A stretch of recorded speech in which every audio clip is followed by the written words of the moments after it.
kind of interesting because, as I said, Jerusalem artichoke is not something that everyone grows. We didn't know what to expect and how to come out with this. This is not a process that's done in Armenia. So we work backward.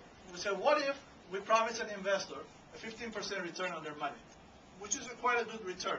So that's where our calculation ended up to be. So we calculated what would be the cost of producing the ethanol, which was $1.34 or 410 dirhams, depending what the conversion rate is.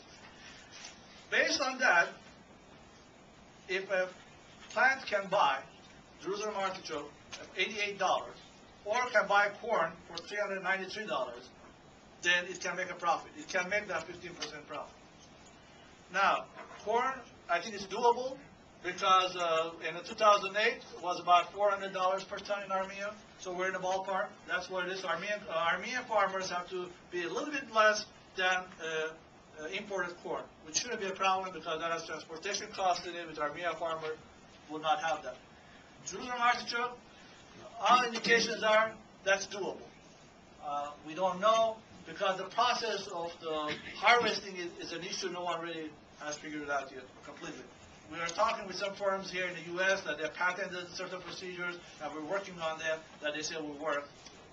It's still questionable. Now, again, government, as like anything else when you produce, government needs to get involved to get this going. It has to be some mandates. And we're recommending that Armenia follows EU's procedure on that. And the mandate has to be to the oil companies to put a 5% by 2015 and go 10% in 2020. There is another thing that's important that if we're adding ethanol to gasoline, it has to be clean. It cannot have water in it. And unfortunately, gasoline in Armenia is not that clean. And there's only one company called Octane Lab which does testing, and there's some hush-hush, and it doesn't know what exactly they're testing it.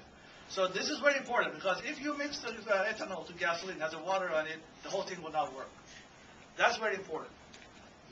And there's also another thing that right now in Armenia, ethanol is considered as a beverage because it's the same process as you produce like vodka or anything else. It's the same process. So that has to be changed. So it's not a beverage, it's a fuel. So that's a different law applies. So that has to come out there. So that's why I said it has to be as a renewable source. And public needs to know what they're getting into it also. There are some issues. For example, if you start putting the bioethanol mixed gasoline in your car, it has a tendency to clean all your fuel lines and everything. And next you know, your fuel filter is clogged. Now that's only a cheap thing to change. But if you don't know that, you say, well, I put ethanol in my car, the car does not work anymore. I don't want this thing. This is junk. So that's where education comes into play, and people need to be aware of that. So that's what, again, government needs to get involved. I know I went very fast, some of this, because of the time limitation. And we may have like maybe one or two questions, and then we have to go to the next one. Yes, sir. Where would the ethanol be blended into the gasoline? We looked at it in major fuel depots. There are several major fuel depots in Armenia, which we were looking at the processing plant to be in areas that are close to these fuel depots.